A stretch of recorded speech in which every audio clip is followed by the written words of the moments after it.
En fait, je suis bricoleuse de la vie. Oui, c'est vrai que pour toi, t'es pas actrice, t'es Je donne de bricoleuse de la vie. l'amour aux gens à travers l'art.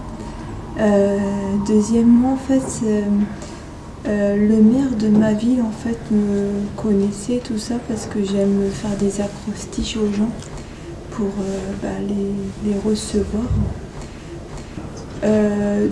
J'étais dans une plage abandonnée en fait et le maire est venu me voir et il m'a dit il y a des personnes qui cherchent une sirène abandonnée et ils m'ont dit tu devrais aller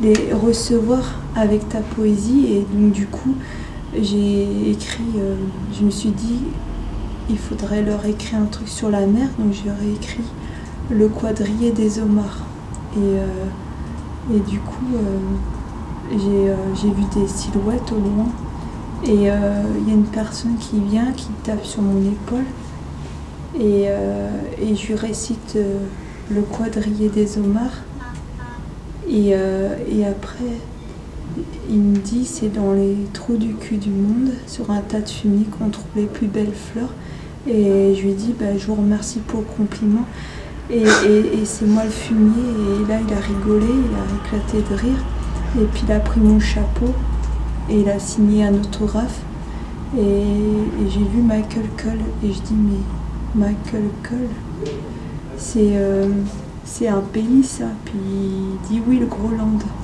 Et après il me dit il faut absolument qu'on trouve une majorette pour accompagner Guillaume.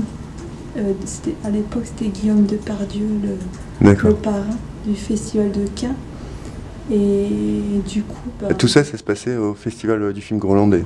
Oui, mais avant il y avait le tournage pour Avida. Et après ils m'ont invité à Cannes. D'accord. Et là, j'ai rencontré l'équipe et tout. Puis à un moment, ils m'ont dit on a besoin d'une stagiaire éternelle. Et j'ai dit j'accepte avec plaisir. Et après, j'ai découvert le monde de Groenland. Et après, un jour, il y a Benoît qui me rappelle et puis il me dit tu nous rejoins à la soupe aux cailloux. Et j'ai dit alors, est-ce qu'on va sucer des cailloux ou on va manger de la vraie soupe?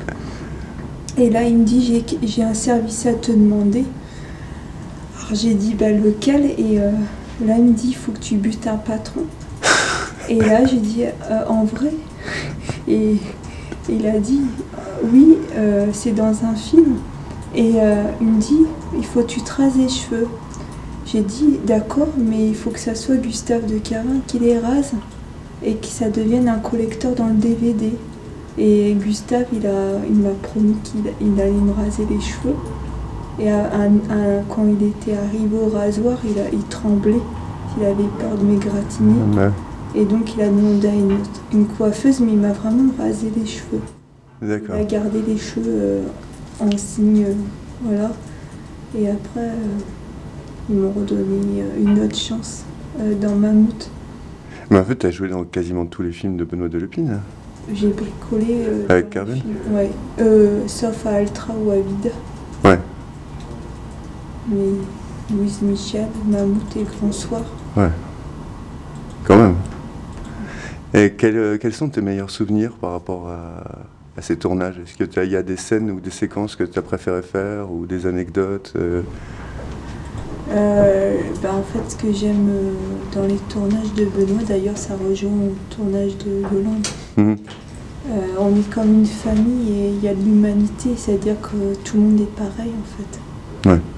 Moi j'aime les techniciens, je trouve que grâce aux techniciens et aux spectateurs, on existe. Ouais, c'est vrai. Et qu'on doit la gratitude et la reconnaissance pour les gens qui... Ouais, il n'y en a pas beaucoup qui le pensent encore assez. Oui, mais il faut penser aux choses belles. C'est vrai.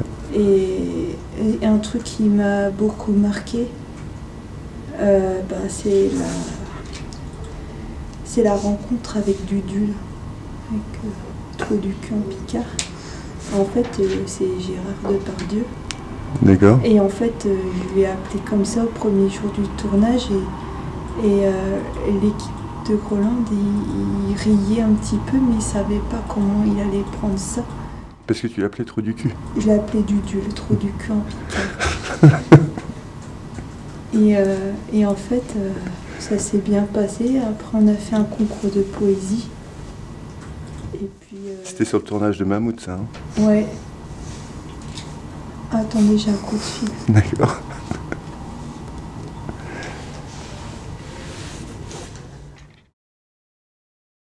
La poésie est un art pour les rêveurs qui dessinent leur image unie dans la vie, dans ton univers. Tes dessins unis sont lumineux comme des étoiles. Je t'aime tant dans ton humanité. Je suis au Carlton, à Lille, il faut que tu viennes pour Mammouth. C'est Miss Ming. Ça va mon GG? Je t'aime très fort. Je suis à Lille au Carlton en fait. Et c'est pas une blague. Et en fait on passe Mammouth au Majestic à 18h30 et on aurait voulu que tu viennes. Ah, il est en Chine. Et... Alors, ni hao, ni hao, ni hao da reine. Alors, oui. On t'aime. En fait, je voulais te dire que je t'aime et je fais une interview et je parle de toi et je t'appelle et t'arrives au bon moment. Voilà. Voilà.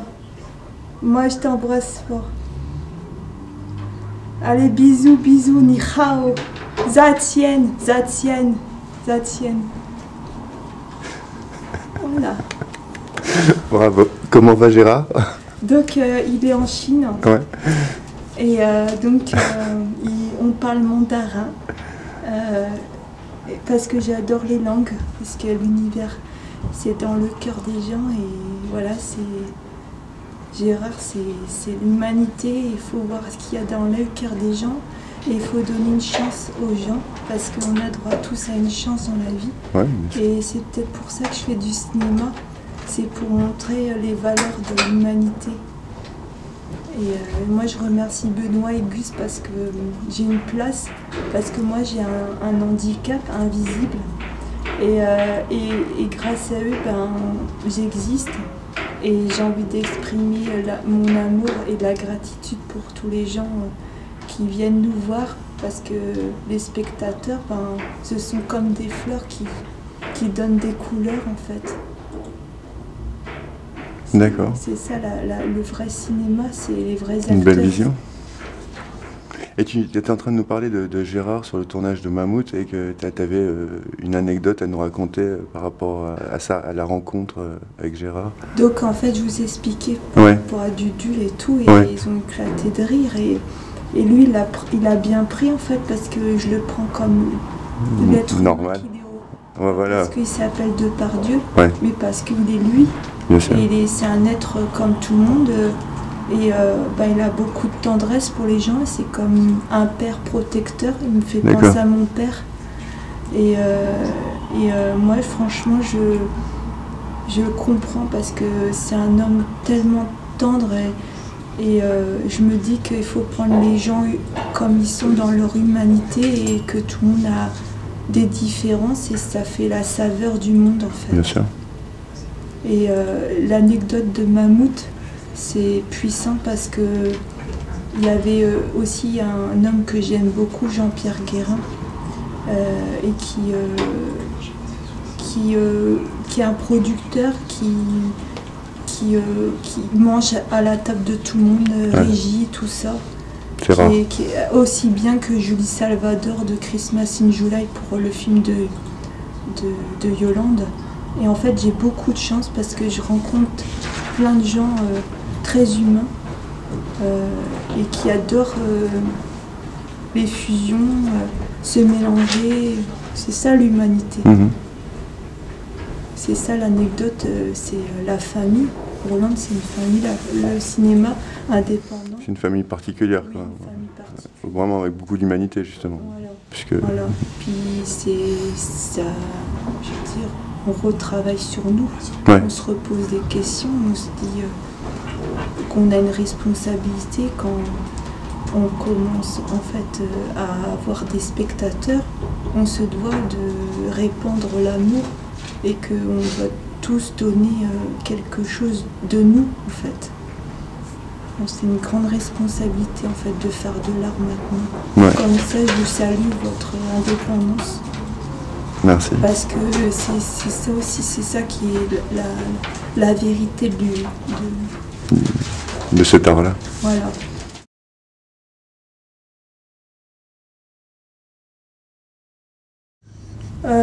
En fait, ce qui est super dans le cinéma d'auteur, c'est qu'on a des cadrages qui sont en fait différents ou plus libres.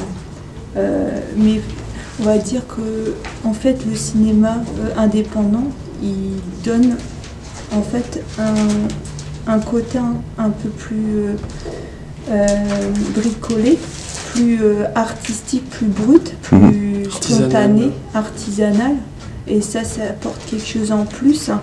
Et que je me dis que les deux sont bien parce que c'est l'équilibre, parce que les gens ils ont besoin de rêver. Et je me dis, une vérité, alors une vérité plus une vérité. Les productions sont pour moi des grandes productions. Oui, bien sûr. Parce que je veux dire, l'équilibre il est là.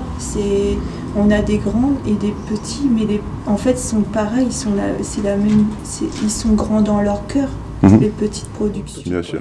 Grande production humaine. Ouais, voilà. Complètement. Ouais. Et c'est ça voilà. Et puis ce qui est bien, c'est que ça permet à des gens qui n'ont pas forcément eu un enseignement artistique ou une culture, montrer que même quand, parce que moi je suis contente, je viens d'une famille d'ouvriers et moi je remercie mes parents de m'avoir fait naître. Et moi, en tant que fille d'ouvrier, je peux accéder au cinéma.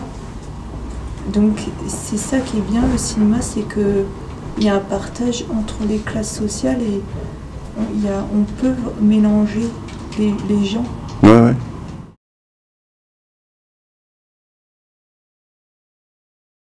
Le kumquat, c'est une mandarine de Chine. D'accord. C'est un petit agrume. Voilà. J'ai fait de la peinture, j'ai fait quelques petits films, j'ai fait beaucoup de musique aussi, enfin voilà. Et puis il y a quelques temps, c'est une rencontre, c'est tout simple. Hein, j'avais craqué sur Miss Ming dans Mammouth lorsque j'étais allé le voir au cinéma la première fois. J'étais complètement sur les rotules. Et ma cousine, il y a peu de temps, me dit voilà, je croise Miss Ming régulièrement et elle cherche un musicien pour un projet de performance musicale, etc. Elle aimerait mettre des textes en musique, elle aimerait faire un essai, je lui ai parlé de toi, et pourquoi pas. Donc j'ai foncé, forcément, parce que... Il y a 10 jours, quoi.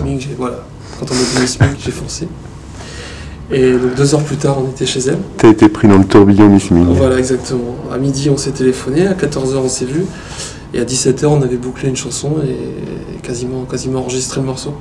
Donc je me suis dit, si on commence... Enfin, il y avait une évidence, un truc qui s'est passé. Je sais pas, c'est davantage humain qu'autre chose, je sais pas. Ouais. Voilà. Et donc on se quitte plus depuis 15 jours. Maintenant, et voilà.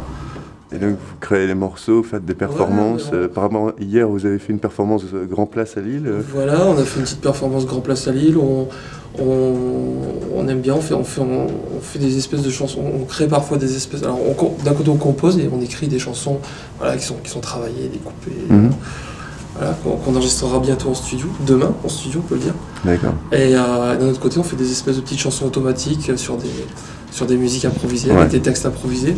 On voit ce qui se passe et selon la réaction du public qu'on a en face, ou pas d'ailleurs, parce que des fois parfois on le fait qu'à deux. Dans la chambre d'hôtel ce matin on a improvisé pendant une demi-heure et voilà. Alors on peut improviser devant une petite caméra. J'ai vu qu'il y avait une caméra d'ailleurs qui vous suivait partout. Ouais, hier il y avait une caméra qui nous suivait. Ouais, il y a un sujet qui va être réalisé sur Miss Ming pour une télévision, voilà, pour Yale TV, qui est une télévision locale qui voilà. Mais et puis on a toujours notre téléphone, une petite caméra avec nous et on se filme énormément. Alors je sais pas ce que ça va donner toutes ces heures et ces heures de rush. Mais en attendant, ça donne de la vie, ça donne de... voilà. La création. Voilà. Et voilà. Et donc là, on enregistre demain quelques morceaux en studio. Et voilà, en vue, on espère à terme d'un album. Ouais. Voilà. D'accord. Et comment a réagi le public lillois? Vous le trouvez comment? Grand Place, par exemple, est-ce que vous avez réussi Grand à... Place, on s'aperçoit que finalement les gens ne demandent, enfin, n'attendent que ça, qu'il y ait de l'animation. Ouais. Parce que les gens sont, voilà, les gens sont froids, ils sont là avec leur sac, machin. Bien sûr, ouais. Ils font leur shopping. Normalisé. On était samedi après-midi. Un peu de folie dans cette monde de gens bruit. fait- Monolithique et normé, Oui, comme mais disait Bah ouais. Benoît. Ça, Mais les gens, complètement. en fait, Et- ils ont tous aussi des lueurs, en fait. Ils ont juste Exactement. besoin d'étincelles, en fait. Bien sûr. C'est Exactement. juste ça, en fait. Et parfois, il suffit d'allumer Voilà. l'étincelle, Mm. déclencher l'étincelle pour que des choses se créent. Hier, on a fait une ronde avec une chorégraphie, avec un tas de personnes qui étaient simplement venues faire du shopping. Ouais, ils ont dû- On a fait chanter des gens, il y a des musiciens de rue qui sont venus nous accompagner. C'était la fête sur la Grand Place, quoi. Voilà. Excellent. Voilà. Merci à vous. Merci à toi. Crème, chocolat. Ouais.